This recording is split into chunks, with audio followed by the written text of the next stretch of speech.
Hey everyone, welcome to the Launch School podcast. This is the first episode of season 4. We've now had 3 wonderful seasons of the Launch School podcast, which, if you can believe it, started way back in 2017. And now, 5 years later in 2022, we are on season 4. So just to recap a bit, last season, season 3, were hosted by Mandy and Callie, who both did an incredible job of highlighting various people at Launch School and just did an incredible job of organizing and producing the podcast.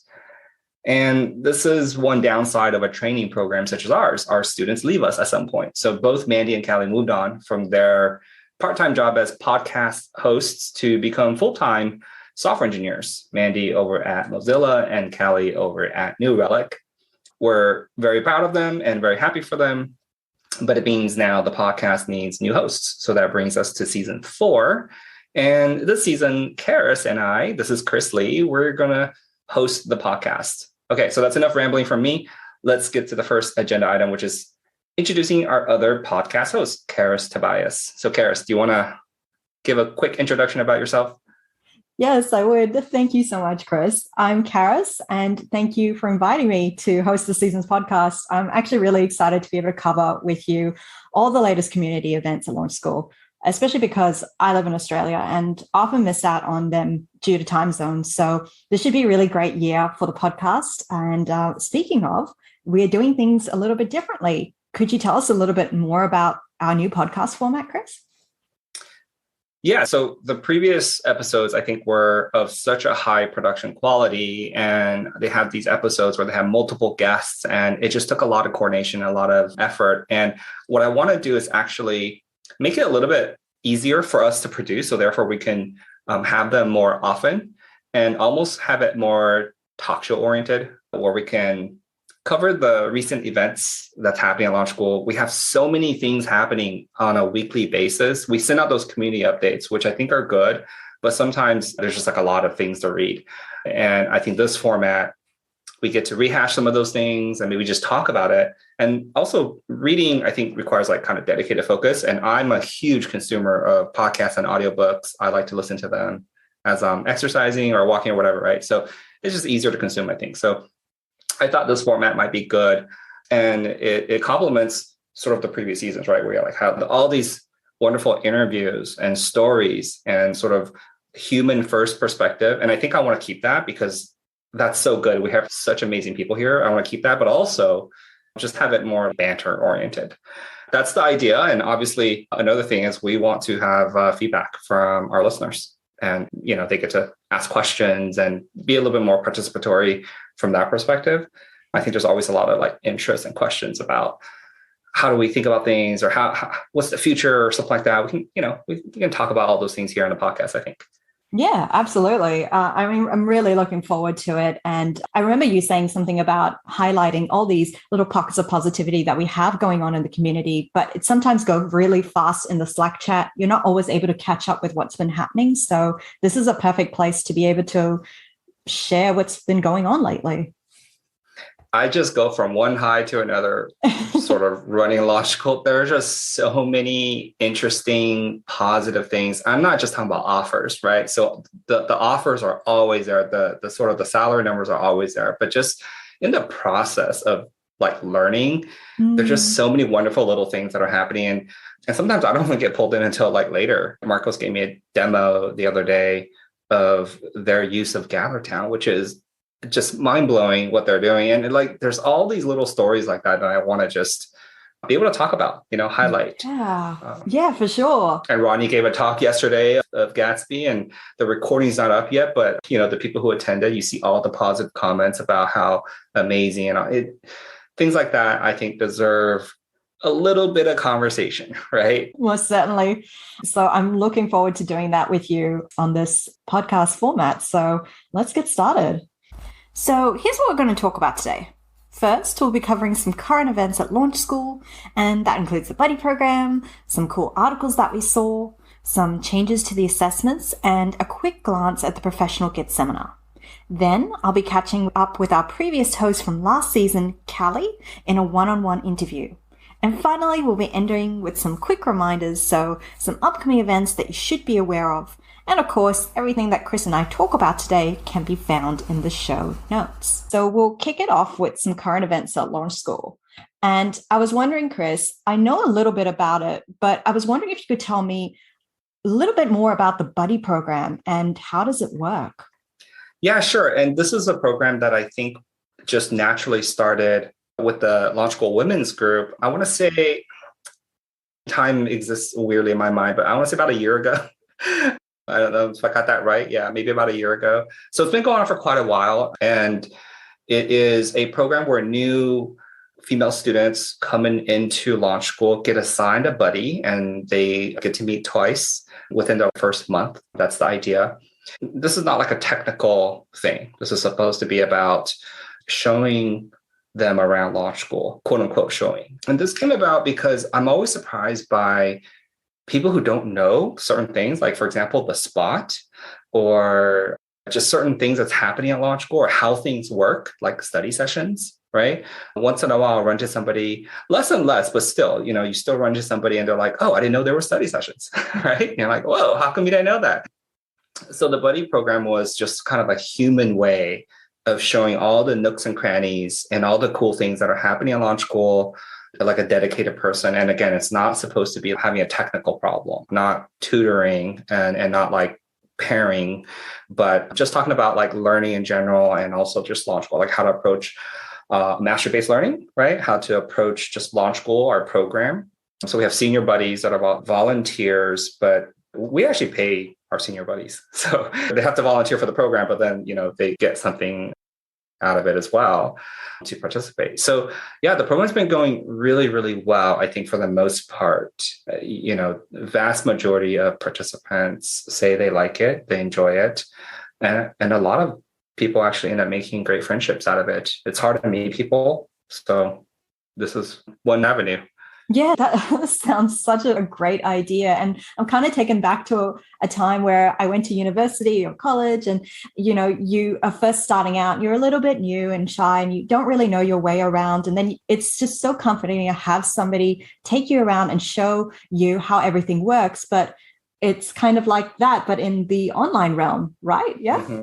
Yeah, absolutely. Exactly. And actually, when I remember I talked to you about it and you didn't know what it was. And I was like, oh, wow, because you started before this thing started. And I feel like everybody who has gone through this has always given, when they do give feedback, I guess no one gives like negative feedback just because it's an optional thing. You don't have to participate. But the vast majority of people want to participate. I think it's pretty rare for someone to say, hey, I'm good. I don't need to do this. So yeah, I'm very happy with the way it's going. And we have just such an amazing group over at the women's group and just lots and lots of senior buddies to choose from. And I think that program has, I do a little bit of matchmaking in the beginning, but like, other than that, it's just kind of operating on its own. Yeah. Oh my gosh. It sounds so exciting. And I know it happened after that I joined, but it sounds like a really great program. And I'm really excited for the new students to be able to experience having that sort of that guide that can just show them around. That's really wonderful. Yeah, we're getting kind of big now. Like there's a lot of things happening and it can be overwhelming. Just like articles to read, there's videos to watch, there's talks to attend. And by the way, you got to study too, right? So. Yes. But speaking of articles, there have been some cool articles that you and I have seen lately. And I wanted to actually start with the interview that I had with Felicia. And Felicia is this YouTube blogger. She puts up these videos that talk about all of her time at Launch School, but she also puts up interviews as well. And the last interview was with myself. And she and I talk about this idea that everybody learns differently. And we were discovering that she and I actually had a lot in common, which was that we were visual learners and that we learn better through pictures and metaphors. And how did you feel about the interview that Felicia and I had? So I watch all of Felicia's videos. I queue them up. I'm behind by a couple of videos, I think, but they're so just authentic, they're just so real. I enjoy watching them. It gives me like kind of the student's perspective. But with your interview with her, I thought it was really, really interesting because it wasn't just piling on the accolades, like it's like if you're here at Launch School and you're making videos about it and you're, you're talking about it, you're probably having a good time. Yeah. But what I thought was good is your ideas around, even though the curriculum didn't fit you initially, you were able to like kind of power through it. But it really, I feel like, highlighted a blind spot in the core curriculum because, I had a very, very strong influence on the core curriculum, of course. And I feel like when I went to create the core curriculum, it definitely reflects sort of the, like the way I learn. Right. Or maybe the way like I wish I learned, which is sort of like this like rigid approach, this logic oriented, rigid approach. And that's worked out well for me. And when I went to create the core curriculum, I always had the mindset of like a helicopter parent or something where like, I desperately want you to have this knowledge. Right. And so there's like the strong handed approach of like, memorize this, do it this way, because I know you're going to get grilled on this on job interviews. I know you're going to run into this in your career. I started my career in 2002, worked in lots of different places. So I feel like, don't get burned like I did. It took me many, many years to figure this out. Like, do this now. Absolutely. I mean, not in the rigid sense, but I can imagine how many capstone students are now benefiting now that they're in jobs from learning those fundamentals. I can definitely see that happening. And we've heard it as well through those previous interviews that you had in previous seasons. I can just imagine how helpful that's been. It's helpful if you can get through it, but it is, what I realized from listening to you and Felicia is like how hard it is for both of you, but you're able to power through it, which is, I guess, one way to deal with it. But what clicked in my mind was we have this great thing here and it obviously works for some, but if we can somehow adjust the core curriculum a little bit, expand that just a little bit, it could serve more people. And I think that's, in my mind, one of the things we need to work on, which is, like all our staff too are kind of like in that mold, which again, works great. But what if we have this great thing and we can just expand it to more people? Yeah. Wouldn't that be worth exploring? Right. Yeah. No, thank you so much for sharing that. It actually brings to mind Chelsea's article. Her article was called Lessons from the First Half of Core, because we were talking about how this idea, how students learn differently. And she explores her own way of learning at Launch School. And she found that there was 3 phases. And it was just like listening to a song for the first time. First, you were kind of exposed to a song and you wasn't sure if you caught all the lyrics. And then you learn it a little bit more. And then finally you put it into practice, which is very different from the learning phase. And it kind of really reminded me of the idea that everybody picks up the core curriculum very differently. What was your take on Chelsea's article? Yeah, I thought it was a really good article and worth reading for sure. And her analogy, first of all, she's a great writer. I mean, and sort of, so is Katarina. I mean, all these articles are like very well written. I wrote down a quote here and I'll just read it. So in her article, she writes, quote, "The biggest lesson I learned thus far, apart from programming, of course, is how inaccurate my previous assumptions about learning were," end quote. And so that to me, this like learning how to learn is the actual skill that so many people get, the meta skill that people get here at Launch School in master-based learning. It's not like about cramming topics. It's not like, oh, I learned React or GraphQL or Postgres or HTTP or whatever. Like, yeah, those things are fine too, right? Those are good. But it's figuring out how each individual, they learn. Yeah. And that's the meta ability that really unlocks long-term career growth. Yeah, absolutely. Because you have to learn on the job all the time, right? Yeah. And I think this is why this compressed learning time just doesn't give you time to figure out how to learn. You just have to ride along. Capstone is kind of like that. Capstone is time-based and you just got to hang on. That's it. You hang on, But for fundamentals, Capstone, we're covering different types of topics, right? For fundamentals, I think, quote unquote, just hanging on is really not going to be conducive to a long-term career. So this article highlights, I think, maybe the most important thing to take away at Launch School, which is the meta skill of learning how to learn. Absolutely. I thought that it was such a good description. And she put it so simply into a metaphor about listening to a song, because we can all relate to that. And I just love how she did that. It actually brings to mind Felicia's latest video that she put out. It's not an interview. It's how she actually studies and prepares for launch school assessments and interviews. And just like Chelsea does, she does this quick initial pass of the material or the course that she's about to go through. And then she uses the study guide and quizzes to determine how prepared she is for an assessment. And for interviews, she actually practices sessions with other students. What did you think of Felicia's latest video? Yeah, you know what? I haven't watched that one yet. Oh, okay, that's all right. I'm sorry about that. I promise I will watch it after this recording. But the idea of doing a one pass first and then going through again, I think that's a very common tactic. And I would encourage that way of learning because I've just seen it work so well for a lot of people. Yeah. But I also have heard people say, no, I just take it step by step. I just do it assignment by assignment, one step at a time as well. So again, this is one of those things where just like, you got to figure out what works for you. What works for Felicia, what works for Chelsea, what it may or may not work for you, but take the tips, figure it out. This is what mastery-based learning is all about. It gives you room. Yeah. And I found it fascinating how each of these people through these interviews and articles have each explored their way of learning. And I think it makes going through core just so much easier once you know how you learn. For sure.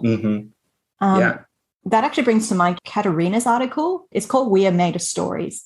And she talks about this theory called the modeling theory. And it's about taking a successful person's technique and then you extract it into a series of steps that can be used by anybody. And she actually wonders if it's possible to switch out our own models of learning because we could be using the wrong model. And she says, like, if you take an assessment and you don't do so well, you shouldn't be maybe down on yourself because you could be using the wrong model. This really spoke to me because I thought to myself, I did this with my interview with Felicia because I wasn't sure if the model was working for me. So I started doing visual learning and then it really worked. What was your thoughts on this one? Yeah, I think it's a good compliment to Chelsea's article, actually, right? And the way that Callie and I wrote about it is so profound. It takes a little bit of time to think through. And honestly, I don't think I've fully thought it through yet, but I think I totally agree with you in that it's talking about this meta skill of trying to take a step back and thinking about not just JavaScript or SQL, or whatever you're studying. It's not, that's not the key, right? The key is how do you perceive your own learning? In her article, the learning models, right? How are you approaching the act of learning? And I love these articles that talk about this because, again, this is the key. This is why we're here. And this is why you're getting hired to make all this money and all that stuff. Or because otherwise it doesn't make sense. Okay, you're saying I learned a little bit of this and I can make this much money. How does that work? And what if I just read that book? It's but if you only think of the software engineering career from a knowledge standpoint, you will always be stopped. Right. As soon as your work reaches the edge of your knowledge, you're done. It's not about knowledge, right? It's about learning how to learn. You need knowledge to bootstrap that process. Yes. But you really have to analyze, how do you learn? You have to be passionate about that topic. That's a topic that you need to think about. Everyone needs to think about and study, right? You have to look at how you learn. That's so important. And both of these articles, I think, offer interesting perspectives on that. Absolutely. I think that's why you have the Learning How to Learn course in the prep course and the mastery book as well. Yeah. Those are the keys. Those are the keys. It's not Ruby syntax or JavaScript. I mean, we have those books too. But if you can figure out how you learn, what your style is, what your approach is, what your day-to-day is, week to week, month to month, year to year, you're going to be unstoppable. Thank you for your insight. I actually just wanted to do a quick shout out to Ethan's article. I won't go into too much of it because it was a huge deep dive into scoping in Ruby. But what I wanted to highlight was that he demonstrated what he learned in a great way. And it cements your understandings when you write a deep dive and a blog post such as that. It's sort of a win-win because you have, on one hand, you're demonstrating what you're learning by writing, but then other people get to read it. And so they're learning too. What did you think about that? Yeah, again, I totally agree with you. You hit upon the key thing that I wanted to cover, which is, again, Ethan's a great writer, really good article. It just, again, reminds me how so many good writers and clear thinkers here. It's quite impressive. I've seen a lot of really great technical articles from the law school community over the years. Mm. And this is another one. But I think that the takeaway here for those who are listening is, yes, you should read this article, but I think the real value is in writing this article, because that's how you are forced to learn. You're forcing clarity upon yourself because you want to write for the law school audience. And so when they say like teaching a concept will force you to understand it a lot better than if you're just learning it, well, writing is forcing you to teach it. Yes. Right. It's forcing you to articulate it. And when you do this and you do a good job, I mean, taking our assessment is a piece of cake, because that's all we're trying to get on these assessments. Like you're like, what are the assessments about? It's like just clarity in your mind. Right. That's the key. And it's hard to like know if it's clear in your mind unless you can express it clearly, right? Clearly, we have some fantastic articles and videos out there, and I'm so glad that we were able to catch up and cover some of them. I really wanted to also talk to you about the new assessments at Launch School. Could you tell us a little bit about the new Launch School assessment 185 in particular? Oh, right. Yeah. So we added a new assessment. I think it's rolling out the end of this month. And the idea behind them is we have our networking course 170, and then we have our database course 180. And to me, building web applications is a combination of learning language fundamentals, learning networking fundamentals, and then learning database fundamentals. Yeah.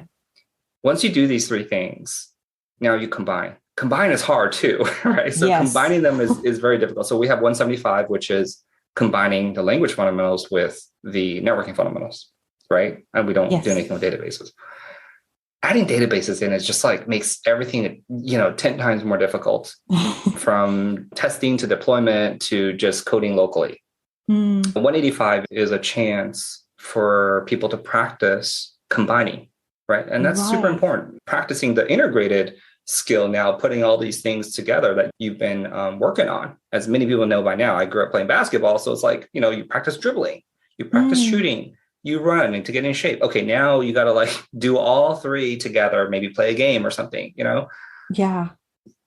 So 185 is super important. What we noticed is that a lot of people skip that course because it's optional, because we don't have an assessment for that course. The putting it together. For the folks that did not skip it, they usually build a really cool personal project. Some of these projects, if you get to course 185, you'll see that we have like a little showcase. A lot of them are really, really neat projects. And I think it's a shame if people skip that exercise. They miss out on something very important because they're practicing these fundamental skills, these atomic skills, but they're not putting it together. Even though we said, hey, do it. And usually people are trying to make like a capstone cohort or something like that, right? And so they don't make time to do it. We didn't really add anything except for this assessment, which says, okay, you have to spend time building something so we can look at it. And that something should incorporate all these skills. Like don't just, build a static website and turn it in. Like that's not going to work, right? And we're still calibrating like what quality we're looking for. So I don't want to talk about that yet. I want people to spend time here to, again, practice the atomic skills in an integrated way. You're going to run into a lot of issues. You're going to learn a lot by building like a fun project of your own. That's what we're looking for in the 185 assessment. And that's the reason for that. Oh, absolutely. I remember because I did do the optional assessment. They did say it was like strongly recommended that you do that. And I was so glad that I did because I was kind of itching to get into, now that I learned all these little fundamentals, I just wanted to string it together. And I was halfway through core because it is right at the end of the back end portion. And I just remember thoroughly enjoying finally bringing all these pieces that I had just learned and bringing it all together. So yeah, it was a wonderful experience for me. Yeah, I think you'll see why we do it this way. Finally, you get to apply these fundamental skills into doing something fun, right? Like you're doing a top-down style. And again, the showcase projects that we have there are so good. I think even some of those projects, they're quote unquote portfolio pieces, as many people will ask me about, right? But yeah, that's why we added it. We also updated the very last course. We added some async JavaScript Yes. content to the assessment, to the course, and also to the assessment. Why we did that is because we, as a curriculum, I've talked about this here and there, but it's good to reiterate. I think I can hear it right now. As a curriculum, we have a goal. Like, this is not a course that is designed out of thin air. Mm-hmm. Our goal is capstone jobs. Like, it's pretty specific, yes. And so the core takes its requirements from our capstone interviews. If they're struggling with some stuff, we'll add it into capstone.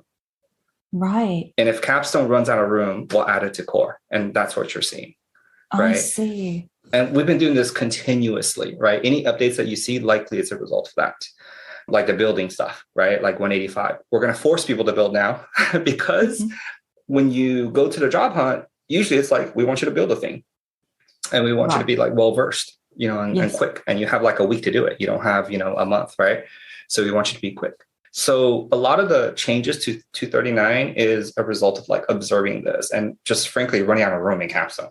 Capstone is long enough. We're not going to make it. It's 4 months. So it's not going to be any longer than that. Right. And we even have like a 1.5 month, maybe 2 month prep material prior to capstone. So like add all together, it's like 6 months and we're just out of room. And so we want to now push things into core. Right. Okay. And we're going to continue this. And this is how core evolves. It's getting its requirements from the job market. That's really comforting. Yeah. Yeah. And it goes all the way to prep, right? It goes to the prep courses. Like, why do we have people do the things in prep? Because we need you ready for 101. Why is 101 the way it is? Because, so the next course. And why is that course the way it is? Well, because we're seeing this on the market. Right. So it's almost this like two-way conversation that's happening, that you hear things from the market and then you bring it into the curriculum. So it's constantly updated. That's very reassuring. Yeah. Yeah. And I think last year, or maybe even 2 years ago, we actually toned down our database course. Oh, okay. And we beefed up our networking course. So 180 was toned down, 170 was beefed up. Why? Again, same reason. Because and we also made our HTML CSS assessment optional. It used to be mandatory. Why? Well, our capstone grads were not getting any questions whatsoever on HTML. Right. So that makes sense. That was an unnecessary assessment for us. And we have not changed that since. But if people start to get into the job hunt and get rejected from jobs because of their lack of HTML skills, you'll see us tighten the screws up on core. Right. Oh, that makes sense. Right. All of a sudden, we'll have an assessment pop up in the HTML course, right? And you'll know that's the reason. I see. Okay. I can see that now. Yeah. So this curriculum has a rhyme and reason, right? It's not just some random reason. Yeah, for sure. I really appreciate you covering the new assessment, but also the update on the 239 assessment. Thank you for your insight for that. But I also did want to ask you one last thing on the current events that have been happening at Launch School, which is the professional peer-led Git seminar that was underway. And I just wanted to ask you, what's the response been like so far? Oh, yeah. These peer-led seminars are so great. We're targeting to do at least 3 a year now. And so the current one is a Git one. They are under, I think, the archives sidebar. If you click on archives, you'll see all the previous ones. Now, somebody made a comment in Slack about this. They're like, hey, going through it, participating in it is fine, but you probably don't need to watch it. And I think I generally agree with that because it's almost like a study group, but synchronous. Right. And there's no assessment. It's just peer-led. Peer-led makes it a lot easier for us to do. And how it works is we usually say, hey, look, there's room for, let's say, 20 people. And we grab some resource. Let's say we'll use this book, one particular book, let's say. And we'll go through this book. These are the chapters we're going to go through. These are the 8 chapters we're going to go through. And each team will pick a chapter to do a presentation on or talk about. That's how these peer-led seminars work. And it meets weekly. So if in the case of like an 8-chapter book, we could either do 1 chapter per week, or we can do 2 chapters a week and finish in 4 weeks. So either way. But yeah, some of these presentations are just amazing. They go above and beyond, honestly, Yeah. and do the whole presentation on the topic of the day. So there's one actually today, and I'm going to attend that, and those are quite fun. Yes, yes. And when this is over, you'll see it pop up under the archives. Oh yeah. I mean, when I first heard about it, I was tossing up, oh, should I, shouldn't I? And I'm kind of sad that I didn't, because I've heard so many great things about it. So I guess there's always the next one, huh? Yeah, there's always next one. I don't know what topic we're going to pick yet, but we'll pick something relevant. And these are all topics that are relevant, but maybe not severe enough to make it into core, for example. Right. Mm-hmm. But they're all relevant based on what we're seeing. Like when people finish capstone, one of the things I always tell people, hey, beef up your Git. I mean, we taught you enough to get through core, but there's a whole universe of Git.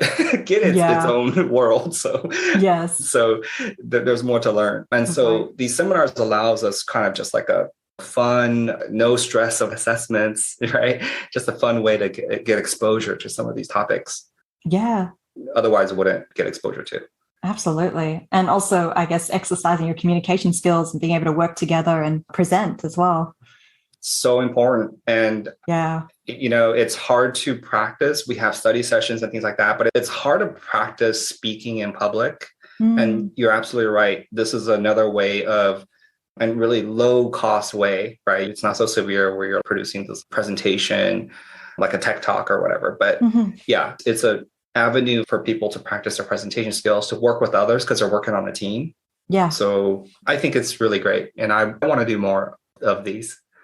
Oh, yeah, for sure. And next time I will definitely join the next one. Thank you. Thank you for sharing your insight on the Git seminar. So again, details about all these events are in the show notes. There is always something interesting going on in this community, so be sure to check it out. So the next segment is our interview with Callie. For those of you who have been in the Launch School community for some time, you would have either known or have been helped by our next guest, Callie. As a former Launch School TA and student, she always gave friendly and detailed advice. This, combined with her great radio DJ voice, made her an excellent co-host last year. We are super excited to catch up with her today. Please welcome Callie. Hey, Callie, how's it going? I'm good. Thank you, Karis. Very nice, very generous introduction. Hi, everyone. We last heard you actually that you were wrapping up season 3 and that you had finished capstone and had been starting the job hunting process. So what has happened since then? Yeah. So a few weeks into my job hunt process, I was very fortunate to get an offer that I accepted, and I'm a software engineer at New Relic now. Oh, wow. And it's kind of funny because we studied New Relic in my project Taurus. So there's a lot of crossover there. Oh, it's almost like it was meant to be, huh? Yeah. Sometimes I'm like, maybe this was all from the very beginning of capstone that was lined out. But yeah, it's been awesome. And I think I just finished, at the time of this recording, I'm finishing up my 4th week there.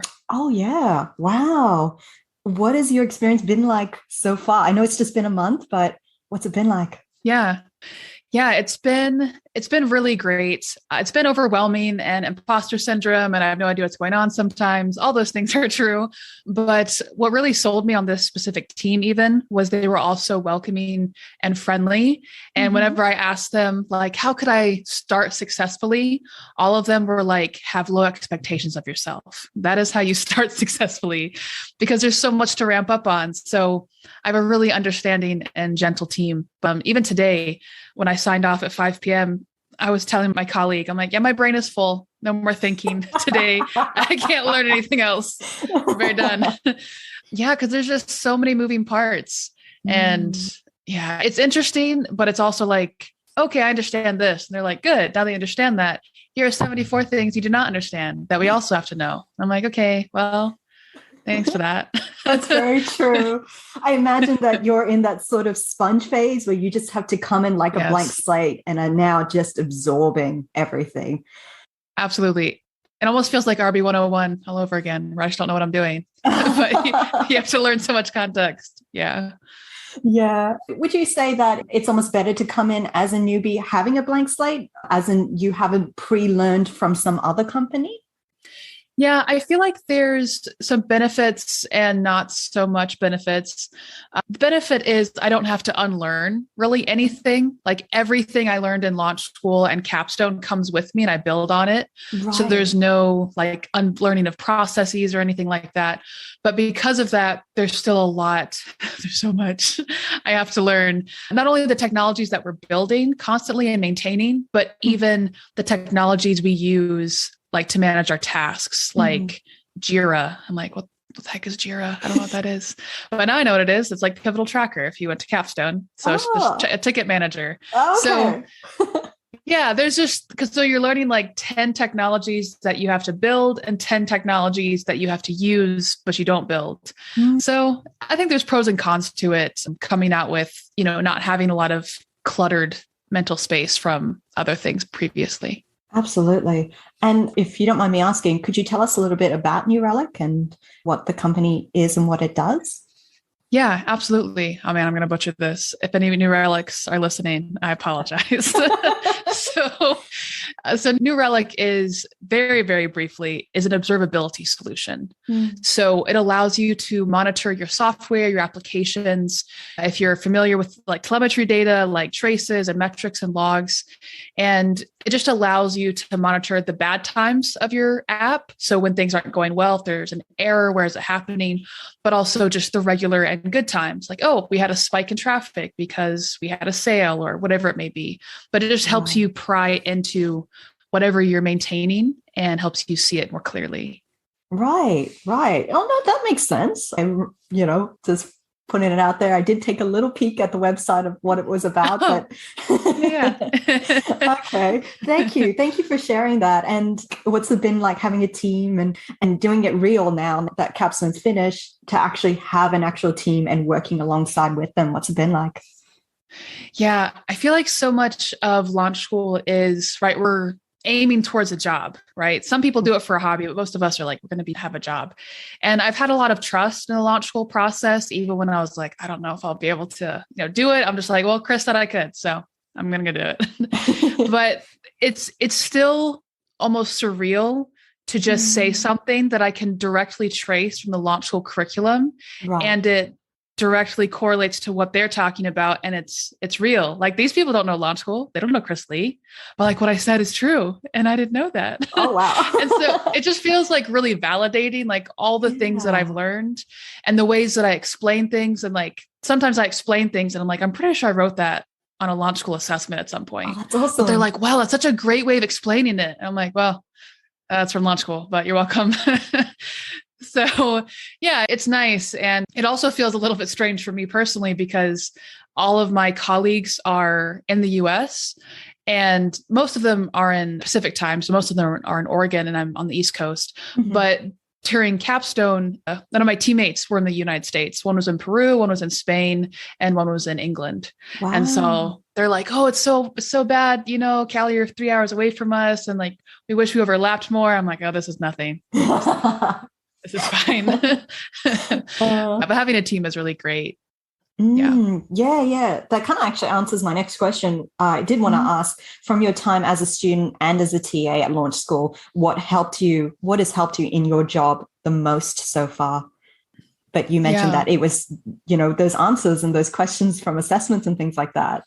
Yeah.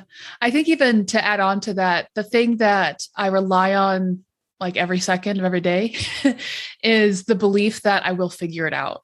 Right. I remember distinctly as a TA, as a student in core, definitely as a student in Capstone, being like, I will never understand this. Like that's my initial reaction. Like, this is impossible. This is literally impossible. We found the one project that cannot be done. But what I found was like, we did it, and I did it in all those different times. And so even now when I see these technologies and like my eyes are glazing over, I'm like, I have no idea what's happening at all, but I'm still just like, I can understand a certain capacity today, and then I'll understand more tomorrow. And I'm fully convinced that I'll be able to do anything that my teammates can, given enough time. And that was not a quality that I brought when I came to launch school. That's a quality that I gained from launch school. I 100% agree. And I definitely say that I've instilled that in myself during this time at launch school. And Yeah. it's so invaluable that you can actually do it. And I will conquer this somehow, some way. So That's right. that's wonderful. And another quick side thing is just I think it's funny learning to launch school is I explained how to use binding pry to a senior software engineer yesterday. Wow. So Oh not everyone knows. So even binding pry, you can make other people's lives better by knowing that. Was he or she, are they taken aback by that? Yeah, they kind of knew about it. So we have most of our products are in JavaScript, but a few of them are in Ruby and they're on Rails. Right. And so he said something, he's like, yeah, I'm just using put statements, but isn't there like a debugger for Ruby? Like, yeah, you can use pry. And he's like, yeah, but how do you use pry? And so like, oh, you try binding.pry. So I explained to him like next and step and exit and everything. And he's like, oh, this is awesome. Thank you so much. Like, yep. Welcome, buddy. Nice. So I was like, yes, I can contribute to this team already. I know debugger tools. Yeah. Thank you for that. Thanks for sharing. Of course. So now that you are fully in the industry, do you have some advice for our core or capstone students? Yeah. So for core, I would say sometimes when I was early on in core and I heard people talk about when they had a job, I'm just like, that just feels so far. Like it almost feels like disconnected. Like, yeah, someday I'll get there, but it's so far. First of all, it comes a lot faster than you think. And second of all, I can literally trace most of our debugging to the most fundamental concepts. It's stuff like, what is the scope of this variable? And what are the properties on this object? Like it's a lot of debugging comes down to knowing foundational things. So you're actually building your career, even when you feel like this exercise doesn't matter. That is such good news. That is so good to hear. Yeah. Yeah. It's everywhere. Fantastic. And then for those in capstone, first of all, you will find a project, you will finish the project, and you will get a job. You are not the exception to the rule. You're not going to be the person that breaks the 100% job placement rate. It's not going to be you. And if I can become a software engineer, literally anybody can. It's just so removed from my natural way of thinking. And so, yeah, you're going to have times of hardship and like, it's going to seem like really too difficult, but you're going to be able to do it. And launch school is just the best place to do it. And you'll be able to. Oh, such wonderful advice. And I can so relate because when I first started, I was thinking, oh my goodness, am I able to actually do this? And is this applicable? But it's so good to hear that it is. And especially those little debugging things, it really is fundamental, isn't it? Yeah. The vast majority of my time spent, I mean, granted, I'm still new, but even looking at my colleagues, the vast majority of our time is debugging code, not writing code. And I think people say that a lot, but I'll say it again. The majority of our time is, well, the code we write the most is writing tests because we debug something and then we have to write the test for it. So a lot of it is just solving problems of, oh, I got this error and you know, viewing errors as an invitation to curiosity and not like, oh, you suck at this job. It's more of like, oh, here's a hint. And so just developing that aptitude early and developing patience instead of frustration, it will serve you well the rest of your career. Oh, wonderful. Thank you. Thank you so much for enlightening me and for enlightening everybody that's listening to this. So thank you so much for that. Of course. I do have another question. You have been such an integral part of our Launch School community. And I just wanted to know, is there anything that you miss about Launch School? Yeah, I miss study groups so much. I miss them so much. They were so fun to attend and they're even more fun to teach. And I miss teaching RB109 study groups all the time. Yeah, I also just miss making friends with random people. Like sometimes they're people just from all walks of life. I love that about Launch School. Like just thinking of some of the people that I got to talk to along the journey, like some of them, they're all like ex something, right? So like I know an ex NHL player. I know several ex professional poker players. I know a former or maybe currently a professional ballroom dancer, like a professional video game player. There's so many things and like plenty of teachers, philosophers. And I love how wide of a spectrum of people that Launch School brings. They're so diverse, but we also just have very core values that are the same, that you just like make friends with someone and you immediately feel like you can talk to them about anything. Yeah. And I still hang out on Launch School's Slack because I will never leave. But I miss like participating in it more because there's as much as I love my team, I love my company, and like everyone's super nice, but I'm like, there's just something about Launch School. It's just different. I totally agree. And I think there's something about the curriculum, or maybe just before you begin the program, that just brings in a certain kind of person, a certain kind of professional, somebody that just really wants to do well for themselves. And I know what you mean. It is a palpable feeling that everybody's kind of different here. There's something about it. Wonderful. And I love the community as well. So I can't say enough good things about it. So I totally understand. There is one more question that I have. Yeah, it's absolutely. a little bit self-serving. I hope you don't mind. That's all right.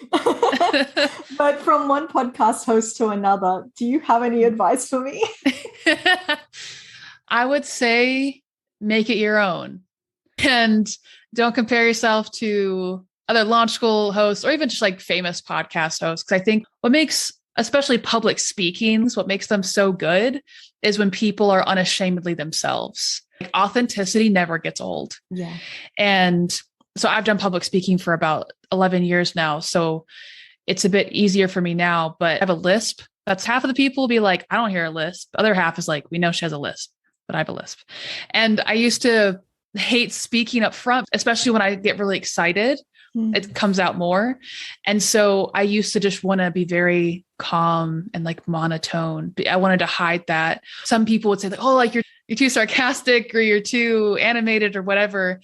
And so those things where I would just kind of dampen. But the times that people have liked my public speaking the most is just when I'm myself.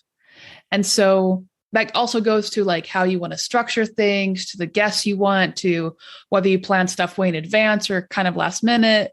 Whatever you want to do, that's really the best thing.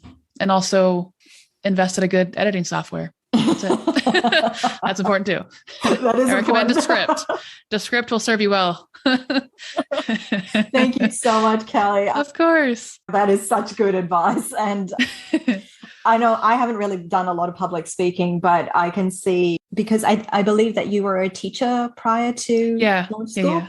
So I can imagine how much that has helped you just even in your new job, just being able to communicate in general. So I did. And I think a lot of people were able to connect with you last year being a co-host on the podcast. So I will try to bring my own spin. So I think you're doing a great job right now. I think you're doing great. Well, that is all the questions that I have for today. It has been such a pleasure to catch up with you. And I wish you nothing but success and a lot of opportunities and to be able to really enjoy your new career. Thank you so much. Yeah. Is there anything else that you'd like to add? I just want to say that I miss you all and I love you all. And you can do it. That assessment that's looming, you can do it. You're going to do great. It'll be fine. Thank you for that, Callie. And I guess we will catch you around. I've seen you on the Slack chat and I've seen your beautiful cat. Oh, yes. Absolutely gorgeous. Baku. Yeah. He thinks he's king of the world, but he kind of is. So. All right. Well, you take care and we'll speak soon. Awesome. You too. Bye. Bye. Wasn't she really great to talk to? It was so nice hearing from Callie, and I look forward to catching up with her in the Slack chat. She's always available. So finally, some quick reminders. I just wanted to let everybody know that daylight savings time has officially begun, and most clocks have already moved automatically forward by 1 hour. But if you have an interview or are attending a Launch School event and daylight savings are not observed in your city, this may impact you. So just letting you know. Also, April 3rd is the Launch School Women's Group Meetup. If you are interested, feel free to check up on that. It's in the show notes. And of course, future podcast episodes, we will actually be answering your questions on air. So Chris, I was wondering if you could tell us a little bit more about that. Yeah, sure. And in an effort to, again, make these podcasts easier to produce, If we have a list of questions, happy to talk about them. And I'm just going to create a little form. It'll be in the show notes that people can fill out. Probably drop it in our Slack channel as well, and maybe in our Launch School community forum, so there's more visibility. But feel free to ask questions. If you want to ask it anonymously, that's totally okay. We don't have to mention who asked, but it'll give us some talking points, and happy to talk about whatever. I feel like there's a lot of interesting things happening, interesting ideas at Launch School, like just the one I talked about with you, Karis, in terms of how our core curriculum gets updated based on feedback from Capstone and what we're seeing on the market. Like, I think there's certain like little philosophies or workflows that are just interesting. And I want people to know there's a rhyme and reason for everything, Right. And I think it's always better when people understand why we do things. Yeah. So if you have any questions like that, feel free to ask, and just to make this podcast a little bit more participatory and more open to the community.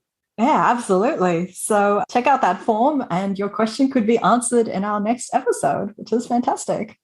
And I guess that wraps up today's show. We hope you enjoyed it. Is there anything else that you'd like to add, Chris, before we end? No, that's it. This was really great. And I found this super easy. And I'm looking forward to doing more of these episodes. Really, really excited about season 4.